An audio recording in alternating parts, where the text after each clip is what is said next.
Thanks for watching Mufti Nazim Kazmi Official.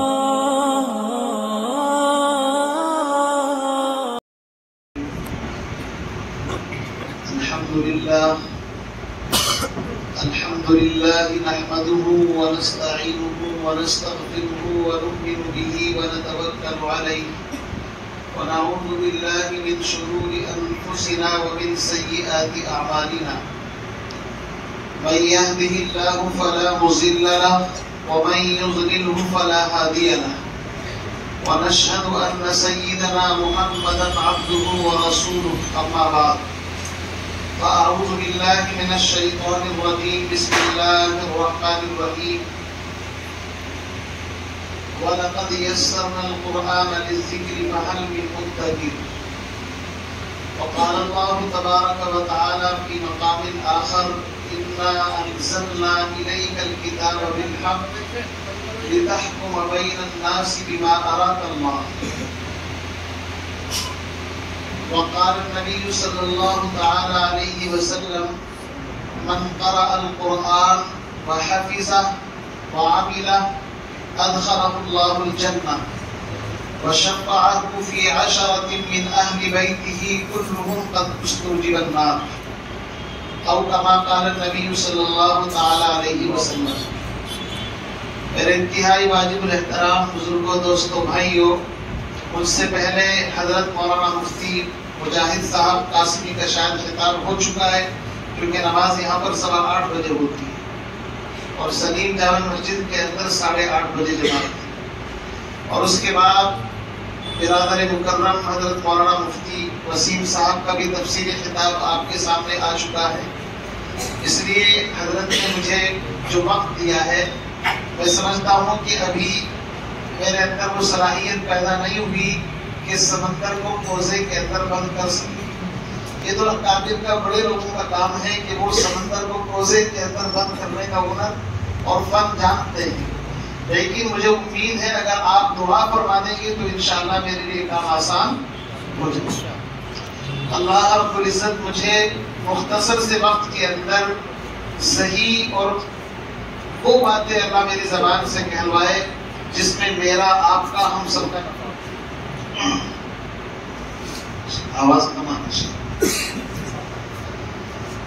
میرے عزیز بزرگ بھائیوں، ہم سب قرآن پاک کی نسبت پر یہاں پر اکٹھا ہوئے ہیں، جمع ہوئے ہیں، اور نسبتوں کے بدل جانے سے چیزوں کا مقام اور مرتبہ بدل جاتا ہے. ایک ہی بھٹے کے اندر 2 اینٹیں تیار ہوں، ان کو پکانے والا بھی ایک اور مٹی سے، گارے سے بنانے والا بھی ایک ہی، اور ان کا سانچہ اور فرما بھی ایک، اور جس بھٹے کے اندر وہ پکی کوئلہ بھی ایک، لکڑی بھی ایک، اور وہاں سے وہ اینٹ ایک ہی ریٹ کے اندر دونوں تیار ہو کر کے مارکیٹ کے اندر آئی. لیکن ایک اینٹ وہ ہے کہ جو مسجد کے فرش پر آ کر کے لگی، اور ایک اینٹ وہ ہے جو مسجد کے بیت الخلا کے اندر لگی. میرے عزیز بھائیوں، ایمانداری کے ساتھ بتاؤ، دونوں کی قیمت بھی ایک تھی، اور جس مینوفیکچرنگ سے وہ کارخانے سے آئی ہے وہ بھی ایک. لیکن جب وہ الگ الگ جگہ پر لگی ہیں تو دونوں کی نسبت ایک ہے، بدلی ہے؟ یہ بتاؤ، بدلی ہے نہیں بدلی؟ وہ اینٹ جو مسجد کے فرش کے اندر لگی ہے، ہم اس کے اوپر اپنی مقدس پیشانی بھی جھکا دیتے ہیں. تصور عرش پر ہے، زیر سجدہ ہے زمین میری، میرا پھر پوچھنا کیا آسماں میرا، زمین میری.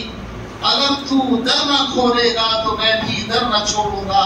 حکومت اپنی اپنی ہے، کہیں تیری کہیں. خواجہ عزیز الحسن مجذوب. یہ اشعار تو وہی لوگ کہہ سکتے ہیں جن کو اللہ رب العزت نے نیاز کا مرتبہ عطا فرمایا. میرے عزیز بھائیوں، اور وہ اینٹ جو بیت الخلا کے اندر لگی، ہم ننگے پیر نہیں، چپل پہن کر کے جاتے ہیں اس کے. ایک دکان سے کپڑا خرید کر کے لائے، اس کپڑے کو ہم نے سلایا، اپنے جسم کے اوپر پہنا کرتا پائجامہ شلوار کچھ دنوں کے بعد یہ خراب ہوگا تو ہم اس کو اسی طرح ڈال دیں گے، کوئی زیادہ اہمیت نہیں ہے. لیکن اسی تھان کے اندر سے چند میٹر کپڑا، وہ کپڑا جو ابھی عنقریب ان دونوں بچوں کے سر پر باندھا جانے والا ہے، جس کو ہم پگڑی دستار کے نام سے یاد کرتے ہیں، جب وہ کپڑا بچوں کے سروں پر حافظ قرآن کے سروں کے اوپر باندھا جاتا ہے تو اس کپڑے کا یہ مقام اور مرتبہ ہے. خدا کی قسم اگر وہ پوسیدہ ہو جائے، خراب ہو جائے، رتی ہو جائے تو بھی ہم اس کو اس طرح ڈسٹ بین میں کچرے کے اندر نہیں پھینک سکتے. ہر آدمی کہے گا یہ فلاں کے سر پر باندھی گئی تھی، علماء نے اس کو باندھا تھا، اس کپڑے کی نسبت ہو گئی ہے سر کے ساتھ، تو اس کپڑے کا مقام اور مرتبہ. اور اسی کپڑے سے قرآن پاک کا جزویدان سی دیا جائے، قرآن پاک کو اس کے غلاف کے اندر بند کر دیا جائے، تو چاہے وہ کتنا بھی ناکارہ ہو جائے پھر بھی ہم اس کو دھو کر پینا اور اپنی آنکھوں کے اندر اور اپنے سینے سے اس کو لگانے پر فخر محسوس کرتے ہیں. وجہ یہ ہے کہ نسبتوں کے بدلنے سے مقام و مرتبہ بدلتا ہے.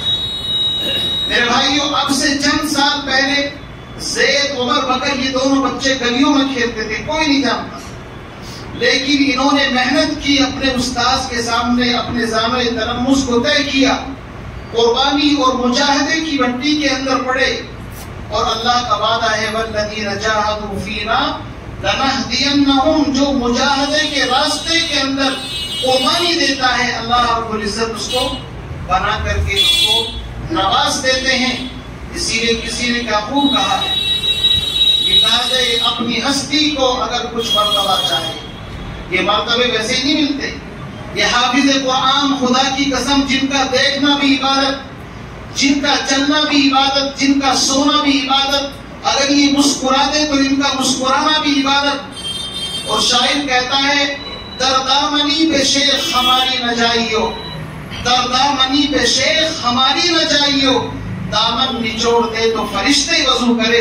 یہ وہ طلباء ہیں، علماء ہیں، اگر اپنا دامن نچوڑ دے خدا کی قسم فرشتے وضو کر لیتے ہیں، اس لیے کہ فرشتے کے قدموں کے نیچے اپنے پر بچھاتے ہیں. یہ وہ طالب علم ہیں، جب ہم رات کو میٹھی نیند سوتے ہیں، اپنے نرم نرم بستروں کے اوپر آرام کر رہے ہوتے ہیں، یہ عشاء کے بعد رب کا قرآن لے کر کے بیٹھتے ہیں، صبح 4 بجے اٹھ جاتے ہیں، اس لیے کہ صبح سبق سنانے کا فکر ہوتا ہے. اس وقت اللہ رب العزت کی طرف سے اعلان ہوتا ہے کوئی مانگنے والا، ہم اس کی ضرورت پوری کریں. ہم اپنے گھروں کے اندر خواب غفلت کے اندر لیٹے ہوئے ہیں، اور ہماری کرتوتوں کی وجہ سے اللہ رب العزت کی ناراضگی جو ہم نے مول لے رکھی ہے، اللہ رب العزت ارادہ کرتے ہیں کہ ایسا کوئی عذاب بھیج دیا جائے جیسا ترکی کے اندر زلزلہ آیا. منٹ بھی نہیں، 40 سیکنڈ کے اندر بڑے بڑے ٹاور، بڑی بڑی بلڈنگیں زیر زمین. اللہ رب العزت گناہوں کی وجہ سے ارادہ کرتا ہے کہ ان کو میں عذاب کے اندر مبتلا کروں، لیکن جب بھی کسی مسجد کے کونے میں رب کا قرآن جھوم جھوم کر کے پڑھ رہے ہوتے ہیں، اللہ رب العزت کو ترس آ جاتا ہے کہ نہیں، ابھی گلی نمبر 6 سعید اللہ مسجد کے اندر 2 بچے فجر کے وقت رب کا قرآن پڑھ رہے ہیں، مجھے رحمان و رحیم کہہ کر کے پکار رہے ہیں، میری رحمت گوارا نہیں کرتی کہ میں عذاب کے اندر مبتلا کروں. میرے بھائیوں، یہ حفاظ ان کے مقام کو سمجھیں. انہوں نے قربانیاں دی ہیں، اور بغیر قربانی کے کوئی چیز نہیں ملی کسی. انسان جتنا اپنے آپ کو رگڑتا ہے، اپنے آپ کو مٹاتا ہے، مٹا دے اپنی ہستی کو اگر کچھ مرتبہ چاہے کہ دانہ خاک میں مل کر گلو گلزار ہوتا ہے. جب تک وہ دانہ اپنے وجود کو مٹی کے اندر نہیں ملاتا، اپنی قربانی نہیں دیتا، اس وقت تک اس سے پودا اور درخت تیار نہیں ہوتا. اس لیے میرے عزیز بزرگوں بھائیوں، وقت کم ہے، میں اپنی بات کو 15 منٹ کے اندر سمیٹنا چاہتا ہوں. بات دراصل یہ ہے کہ یہ جلسہ، یہ محفل نسبت قرآن پر منعقد ہوئی ہے. قرآن کی نسبت اتنی عظیم نسبت ہے، رب کعبہ کی قسم. آپ قرآن پاک پڑھیے، قرآن پاک کے اندر جن نبیوں کے تذکرے اللہ رب العزت نے کیے ہیں ان کے معجزات کا بھی تذکرہ کیا ہے. حضرت سیدنا صالح علی نبینا علیہ الصلوۃ والسلام کو اللہ نے ان کی قوم کی طرف نبی بنا کر کے بھیجا. قوم کے لوگوں نے کہا نبی اس وقت مانیں گے جب آپ اس چٹان سے اور اس پہاڑ سے ایک حاملہ اور گیابھن اونٹنی جو ہماری نظروں کے سامنے نکلے اور بچہ جنے تب آپ کو نبی مانیں گے، ورنہ ہم نبی ماننے کے لیے تیار نہیں. اللہ رب العزت کی مشیت تو انما امرہ اذا اراد شیئا ان یقول له کن فیکون، اس کے لیے کیا دے. اللہ رب العزت نے کہا ٹھیک ہے، قوم معجزہ مانگتی ہے، یہ معجزہ ہم دیتے ہیں. ان کی نظروں کے سامنے اونٹنی نکلی، اور پھر آخر میں تفصیل میں جاؤں گا تو وقت یہیں پر ہو جائے گا. پھر قوم نے اس کے ساتھ یہ ناانصافی کی کہ اللہ کی اس اونٹنی کے کوچے اس کے پیر کاٹ ڈالے. اللہ رب العزت کی پکڑ آئی، عذاب آیا، اور وہ اونٹنی اسی طرح پھر اسی پہاڑ کے اندر چلی گئی. یہ واقعہ ہم قرآن میں پڑھتے نہیں پڑھتے ہیں، لیکن ہم نے یہ واقعہ اپنی آنکھوں سے نہیں دیکھا، پڑھتے ضرور. آج بھی وہ پہاڑ موجود ہے، لیکن موجود ہے نہیں ہے، لیکن ساری دنیا کے انسان مل کر کے وہاں جا کر کے دعا کریں الہی وہ معجزہ جو صالح علیہ السلام کے زمانے کے اندر ظاہر ہوا تھا، ہم بھی تیرے لاڈلے نبی کے امتی ہیں، اس سے گابھن اونٹنی کو نکال کر کے دکھا دے. شاید آج ایک چیونٹی بھی اس سے نہ نکلے. کیوں؟ اس لیے کہ دستور یہ ہے اللہ رب العزت جس نبی کو بھیجتے ہیں اور جس نبی کے ہاتھ پر جو معجزہ ظاہر ہوتا ہے وہ اس کی حیات اور زندگی کے اندر ہوتا ہے. نبی چلا جاتا ہے تو معجزہ بھی چلا جاتا ہے. حضرت موسیٰ علیہ نبینا علیہ السلام کا وہ عصا کہتے ہیں میں نے نہیں دیکھا، آج بھی ترکی کے میوزیم کے اندر رکھا ہوا ہے. وہ عصا کے جو زمین پر ڈالنے کے بعد اسلحہ بن جاتا تھا، لیکن آج ساری دنیا کے غوث کو تب ابدال مل کر کے اس سے کہے کہ تو اسلحہ تو دور چھوٹا سا سانپ بن جا، بنے گا بھائی؟ نہیں بنے گا. اس لیے کہ معجزہ کہتے ہی اس کو ہیں کہ جس کے لانے سے انسانیت عاجز ہو جائے، جس کے کرنے سے انسان کی سکت جواب دے دے، اسی کو معجزہ کہتے ہیں. میرے بھائیوں، الغرض قرآن پاک میں بے شمار معجزات کا ذکر ہے. حضرت عیسیٰ علیہ السلام گارے سے مٹی سے پرندے کی شکل بناتے، پھونک مارتے تھے تو وہ پرندہ بن جاتا تھا. کوڑھی کے اوپر ہاتھ پھیر دیتے، شفا مل جاتی تھی. مادر ذات اندھے کی آنکھوں پر دم کر دیتے، بینائی لوٹ آتی تھی. اسی لیے کسی نے کہا ہے حسن یوسف دم عیسیٰ ید بیضا داری. حسن یوسف دم عیسیٰ ید بیضا داری، آنچ خوباں ہما دارنگ تو تنہا داری.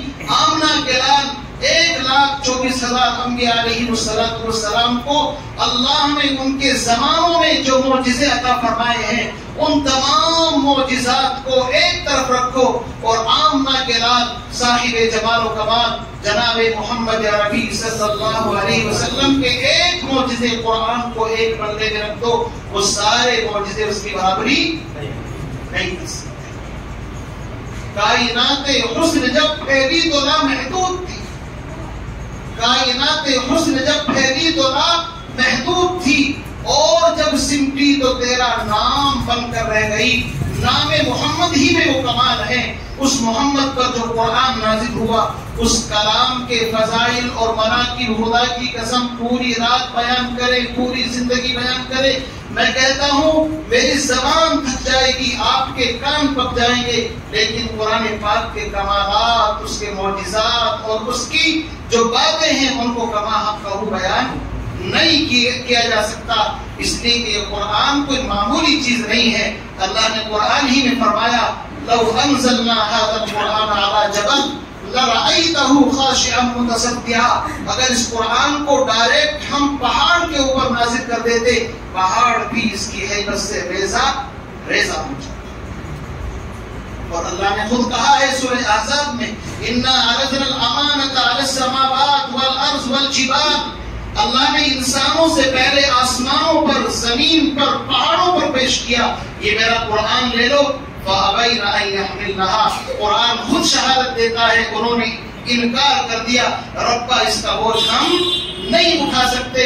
فَأَبَيْنَ أَن يَحْمِلْنَهَا وَأَشْفَقْنَ مِنْهَا وَحَمَلَهَا الْإِنسَانُ، لیکن قربان جائیے اس حضرت انسان پر، اس نے اپنا سینہ آگے کیا اور کہا ربا تیری اس امانت کو میں اپنے سینے کے اندر لینے کے لیے تیار ہوں۔ لیکن یاد رکھیے، ڈائریکٹ اگر یہ قرآن انسان کے سینے پر نازل کیا جاتا، خدا کی قسم کلیجے منہ کو آ جاتے، کلیجے پھٹ جاتے، انسان زندہ نہیں رہ سکتا تھا۔ الرحمن علم القرآن، اللہ نے خود قرآن میں اعلان کیا ہے، یہ رحمان کی رحمانیت ہے کہ جو اس نے قرآن کو اس انداز سے نازل کیا ہے کہ ساری تکالیف، ساری مشقت، سارا بوجھ آمنہ کے لال محمد عربی صلی اللہ علیہ وسلم نے اپنے سینے پر لے لیا اور امت کو اس تکلیف سے بچا کر کے آگے آسانی کے ساتھ یہ قرآن دے دیا۔ میرے بھائیوں، آپ نے سنا نہیں، بخاری شریف کے اندر حدیث ملتی ہے، جب نبی کے اوپر وحی کا نزول ہوتا تھا، سخت سردی کے زمانے کے اندر آپ کو پسینہ آ جاتا تھا، جانور پر اگر آپ آرام کر رہے ہوتے، وحی نازل ہوتی، وہ بوجھ کی وجہ سے دب جاتا تھا۔ ایک صحابی فرماتے ہیں، آقا نامدار محمد عربی صلی اللہ علیہ وسلم کا سر انور میری ران کے اوپر رکھا ہوا تھا، اچانک وحی نازل ہونی شروع ہوئی، مجھے لگا کہ آج میری ران ٹوٹ جائے گی۔ آپ اندازہ لگائیے، جس ہستی کے اوپر ڈائریکٹ قرآن نازل ہو رہا ہے، اس کے اوپر کتنی تکلیف کا عالم۔ یہ تو ایسا ہے جیسے سورج کی روشنی بہت سارے اس سے گزر کر کے یہاں زمین پر آتی ہے، اس میں زیادہ تکلیف نہیں ہوتی، ورنہ اگر اس سورج کو انسانوں کے سروں کے قریب کر دیا جائے، خدا کی قسم تمہاری دنیا کی آگ اس کے سامنے کوئی حیثیت نہیں۔ میرے بھائیوں، بہت ساری باتیں ہو سکتی ہیں، مجھے جو وقت دیا گیا تھا میرا وہ وقت مکمل ہو چکا ہے، اس لیے میں مناسب سمجھتا ہوں کہ اپنی بات کو سمیٹ کر کے اپنی بات کو 2 منٹ کے اندر بالکل، چونکہ جب جہاز 40-50 ہزار فٹ کی بلندی پر اڑتا ہے تو اچانک لینڈ نہیں کرتا، اس لیے مقرر کا بھی حال یہی ہے، اگر اچانک وہ آخر دعوانا الحمدللہ رب العالمین کہہ دے تو بات سمجھ میں نہیں آتی، اس لیے رن وے پر پہلے دوڑتا ہے اور پھر وہ پرواز کرتا ہے، اور جب آتا ہے نیچے زمین کے اوپر تو بھی 1-2 منٹ لگ جاتے ہیں۔ اس لیے میں شروع میں ہی جب وقت مجھے ملا تو میری سمجھ میں نہیں آ رہا تھا کہ اتنے محدود وقت کے اندر ابھی تقریر کرنے کا مجھے فن نہیں آیا، اس لیے میں نے دعا کرائی تھی اللہ رب العزت مجھے وہ موقع عطا فرما دے کہ کم وقت کے اندر بھی انسان اپنی بات کو کہہ سکے۔ ویسے جناب نبی علیہ السلام کے زمانے کے اندر جو واعظ ہوتے تھے 1-2 منٹ کے اندر پوری بات ہو جاتی تھی۔ اللہ کے نبی علیہ السلام اتنے لمبے چوڑے واعظ نہیں، یہ تو ہم عجمی لوگ ہیں، گونگے ہیں، یہ زبان کی ناقصیت کمی ہے، طویل واعظ، لمبا واعظ۔ میرے بھائیوں، ایک بڑے اسپیکر سے کسی نے پوچھا تھا اگر آپ کو 1 گھنٹہ واعظ کرنے کے لیے کہا جائے تو کتنی دیر مطالعہ کرو گے؟ اس نے کہا کوئی مطالعے کی ضرورت نہیں، 1 گھنٹہ تقریر کرنے کی۔ کہا کہ اگر آدھا گھنٹہ کہ پھر مطالعہ کرنا پڑے گا۔ قصہ مختصر کہ اگر 5 منٹ آپ کو دیے جائیں، کہا پھر تو کم سے کم 5 گھنٹے چاہیے، اس لیے کہ جس طریقے سے شہد کی مکھی مختلف جگہوں سے رس چوس کر کے اکٹھا کرتی ہے اور شہد کا چھتا بن جاتا ہے، ہم جب اس کو توڑ کر کے لاتے ہیں بڑے مزے سے کھاتے ہیں، لیکن کتنی بڑی قربانی ہے اس کے پیچھے وہ ہمیں پتا نہیں ہوتا۔ ایک مقرر واعظ جب واعظ کرتا ہے، اس کی صدیوں کی محنتیں ہوتی ہیں، اس کے راتوں کے مطالعے ہوتے ہیں، اس کی دعاؤں کی اور راتوں کی جو آوازاری ہوتی ہے اس کے اندر وہ ساری چیزیں شامل ہوتی ہیں، اس لیے جب اس کی زبان سے وہ باتیں نکلتی ہے تو اللہ انسانوں کو ہدایت دے دیتا ہے، ورنہ انسان کے بس کی کچھ بھی نہیں ہے، انسان کے بس کی کچھ نہیں ہے، یہ تو سب کچھ قرآن کی اور دین کی برکت ہے۔ اس لیے اللہ رب العزت مجھے آپ کو قرآن پاک کا حافظ بنائے، اپنی اولاد کو قرآن پاک کا حافظ بنانے کی سعادت اور توفیق نصیب فرمائے، اور اس مکتب، اس مسجد کے اندر جن بچوں نے قرآن پاک حفظ کیا ہے، اللہ اس چشمے کو اسی طرح جاری اور ساری فرمائے۔ یہ 2 درخت لگے ہیں، کل کو جب ان کا پھل آپ کے سامنے نظر آئے گا، یہ بچے کہیں سنائیں گے، کہیں پڑھیں گے، تو انشاءاللہ جن حضرات نے اس مسجد کو آباد کیا ہے ان کے نامہ اعمال میں بھی اس کا ثواب انشاءاللہ پہنچے گا۔ اس لیے اللہ رب العزت مجھے بھی آپ کو بھی کہنے سننے سے زیادہ